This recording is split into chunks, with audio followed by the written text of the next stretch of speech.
Alors salut tout le monde, j'espère que vous allez bien. On se retrouve pour une vidéo où tout simplement j'ai des mangas à vous présenter. Alors je sais, normalement on fait ça dans des vidéos achat manga, mais le truc c'est que normalement prochainement il y a une grosse vidéo, très grosse vidéo achat réception qui va venir. Donc je me dis faire tout d'un coup, ça va être un peu trop long, donc voilà, on divise un peu. Surtout qu'ici on a que des kits presse, donc il y a quand même un peu plus de trucs à dire dessus. Sans plus tarder, rentrons directement dans le vif du sujet avec les éditions Delcourt Tonkam, l'une de leurs très grosses nouveautés qui rentre du coup dans leur nouvelle collection, le manga webtoon Solo Leveling. Je pense que si vous lisez un tant soit un peu de webtoon, vous devez forcément au moins avoir déjà entendu parler du titre. Et je l'ai reçu dans une boîte avec quelques goodies quand même assez amusants. Donc à l'intérieur on a tout d'abord droit à un t-shirt. Alors je l'ai déjà essayé, ils me l'ont envoyé en L. Et le truc c'est que moi je porte du M, donc il est un peu trop large pour moi. Quand je regarde le retour caméra, le t-shirt est quand même drôlement noir au rendu. On a aussi le droit à un poster de la licence avec cette scène là qui est franchement à mon sens pas vraiment représentative du manga. Avec sur le verso la cover du volume 1. Un petit carnet de présentation de leur plateforme Verytoon, qui est globalement un site où on peut lire des web novels dessus. Quand même vachement long, hein. Du coup ils attaquent sur le format numérique et papier en même temps. Et aussi, et si je me trompe pas, ça doit être un tablier.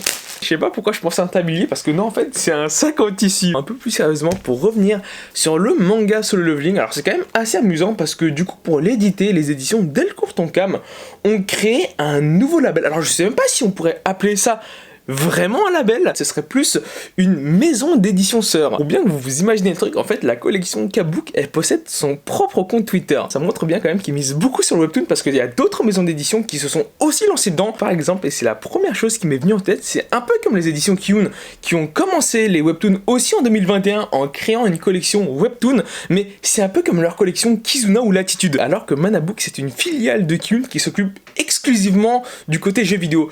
Là, pour vous dire, c'est à peu près le même délire. Et du coup, par rapport au manga webtoon, on va appeler ça manga, ce sera sans doute un peu plus simple par la suite. Solo Leveling, je vous laisse déjà voir un peu le format. Comme vous le remarquez sans doute, il y a un effet de vernis sur la lame et de dorure sur les initiales juste là. Par rapport à un manga classique, on peut le voir qu'il est quand même un peu plus grand. Il y a pas mal de choses à dire dessus. Par rapport au prix, il est vendu à 14,95 €, ce qui... Je vous cache pas, au vu de l'édition, au vu du nombre de pages, je crois il y en a entre 200 et 240 pour chaque volume qui va sortir un peu par la suite. C'est quand même assez cher. Après c'est vrai que le format est quand même assez grand, que toutes les pages sont en couleur, que c'est du papier glacé, donc ça justifie un peu le prix. Mais restez que pour 14,95 € au vu du format, au vu du nombre de pages, même en prenant tout en compte, sauf peut-être la licence, et c'est plutôt cher pour ce que c'est. Deuxième chose, par rapport à l'édition, vous devez savoir que de base, les webtoons, c'est pas fait pour être lu en manga. Je vous mets des exemples pour ceux qui n'en ont jamais lu. Voici à quoi ressemble plus ou moins un webtoon quand on le lit. En fait, on le défile de haut en bas et il n'y a pas vraiment de mise en page comme on pourrait le voir dans un manga. Ce qui fait que pour rentrer ça dans un format relié, c'est pas toujours très simple. Et honnêtement, ici, je trouve qu'ils sont vraiment bien débrouillés. C'est pas parfait non plus, mais franchement, il y a quand même un travail assez remarquable qui a été fait de ce niveau-là. C'était sans doute ma plus grosse crainte par rapport à tout ça, mais finalement, ça passe plutôt bien. Sans étonnement non plus, le découpage est quand même plutôt carré, mais à la lecture, c'est quand même plutôt fluide. Il y a juste deux petites choses qui m'ont fait un peu tilter. La première, et je l'ai remarqué en cours de lecture, c'est édité dans le sens de lecture français. Comme vous pouvez le voir, c'est dur de se tromper de sens quand on commence à lire. Par contre, de temps en temps, il m'arrivait de lire de droite à gauche certaines cases, ce qui fait que je me suis dit, mais attends, l'histoire, elle va pas un peu dans le sens inverse? Reste mineur, après ça reste mineur et on s'y habitue quand même très vite. Mais je vous cache pas que moi, personnellement, et je pense que ça, il pouvait pas y faire grand chose non plus, j'aurais sans doute préféré le voir dans le sens de lecture japonais. Parce que les gens ont plus tendance à prendre ça comme un manga. Par rapport à ça, je sais pas trop ce que vous en pensez, n'hésitez pas à me le dire en commentaire. Et la deuxième chose que j'ai trouvé un peu perturbante, mais là aussi ils y pouvaient pas grand chose, en fait, il y a certaines pages qui sont en gros plan, sauf que c'est un peu flou. Ici par exemple, je sais pas si vous le voyez bien, mais là on peut voir quand même pas mal de pixels. Mais vu que l'œuvre originale est quand même vraiment bien dessinée, ça se remarque pas tant que ça. Et pour ceux qui ne connaissent pas encore Solo Leveling, pour vous faire un résumé rapide, on suit Jin-Woo, le personnage principal que voici, qui est un aventurier. Grosso modo, il rentre dans des portails qui mènent à des donjons pour tuer des monstres. Ça c'est un peu le classique. En fait, le cœur de l'histoire, c'est que Jin-Woo, il est présenté comme l'aventurier le plus faible qui n'ait jamais existé.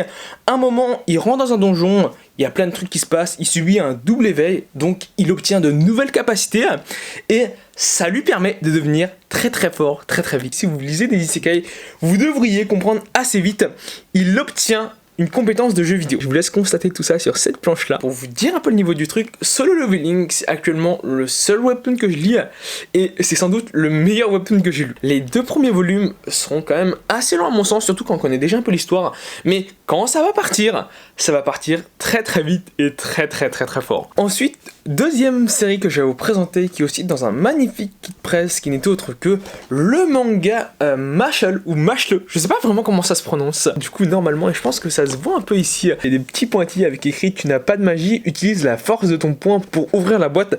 Donc, je suppose que on doit puncher là-dedans, mais forcément ça exploserait la boîte, donc on va essayer de trouver une autre solution pour l'ouvrir. Du coup je l'ai ouvert sur le côté, j'ai évité le carnage. Alors à l'intérieur on a une boîte comme ça, je sais pas du tout ce qu'il y a à l'intérieur. On a du coup, comme à chaque fois, la fiche de présentation du manga, un petit carnet qui est franchement stylé, je vous montrerai ça un peu après. Le manga format kit presse et 3 pins, hop là, que voici. Je vous laisse voir comme ça, mais la boîte est quand même plutôt bien faite. Si on ouvrait par le haut, on avait accès à quand même pas mal de planches. Les 3 pins que voici. Je vous laisse voir le bloc-notes, mais il n'y a pas grand chose à dire dessus. Peut-être comme quoi les initiales Mashle en bas à droite. Pour vous dire, je ne l'ai pas du tout ouvert. Et qu'est-ce qu'on a à l'intérieur? Waouh! Plutôt stylé, hein. Déjà, je pense que vous vous doutez à quoi ressemble une gourde. Mais avec les initiales Mashle dessus. Ensuite, des autocollants de la série. Après ça, alors ça je suppose que ça s'appelle un renforce poignet, un petit porte-clés et une corde à sauter avec les initiales de la série. Tout ça c'est bien beau, mais qu'est-ce qu'il en est du manga Mashle? Certains diront que c'est un mix entre One Punch Man et Harry Potter, et c'est clairement un peu le cas. On est dans un monde rempli de magie, sauf que le personnage principal n'a pas une once de magie en lui, et du coup il fait du sport. Et vraiment toute la blague et l'intrigue de l'histoire, c'est qu'il est tellement fort qu'il casse la bouche à des magiciens. Et le tout tourné avec un fond quand même assez humoristique. Par exemple ici il fait du volleyball avec des boules de feu. Honnêtement, quand j'ai commencé Mashle, je me suis dit bon ok c'est marrant sur les 2-3 premiers chapitres, mais je pense que ça va vite s'essouffler. Et à la fin du premier tome, après 8 chapitres, et ben je trouve que ça devient limite de mieux en mieux. Après faut se dire que ça reste quand même dans un esprit très shonen, mais c'est juste excellent dans ce qu'il a proposé. Et même niveau dessin, quand on voit comme ça, on pourrait se dire ouais c'est un peu comme une Mob Psycho 100, c'est pas très bon. Et en fait pas du tout. Tout ça c'est un style que s'est donné l'auteur. Là aussi je vous conseille quand même assez chaudement d'aller découvrir la série, parce que clairement ça peut valoir le coup d'œil. Et le dernier titre que je vais vous présenter, qui est de la part des éditions Panini, donc oui c'est bien une première, je l'ai reçu dans cette boîte là, c'est le manga Alma. Et à l'intérieur on avait 3 trucs. Tout d'abord le tome non corrigé du manga, donc ça c'est un peu normal, la fiche de présentation et enfin un puzzle. Donc voilà, j'ai trouvé ça quand même assez amusant. Vous l'avez sans doute remarqué, mais c'est le puzzle qui reprend la couverture du volume 1. Pour vous dire, quand j'ai commencé la série, j'avais aucune info dessus.